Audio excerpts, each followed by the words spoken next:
ஜன்னல் வழி நாள்தோறும் மின்னல் ஒன்று கை காட்டும் அம்மம்மா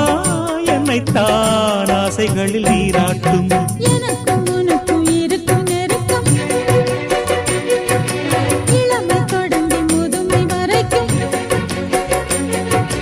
இரவும் பகலும் உறவை வளர்க்கும் இடையில் இருக்கும் தடையை தகர்க்கும்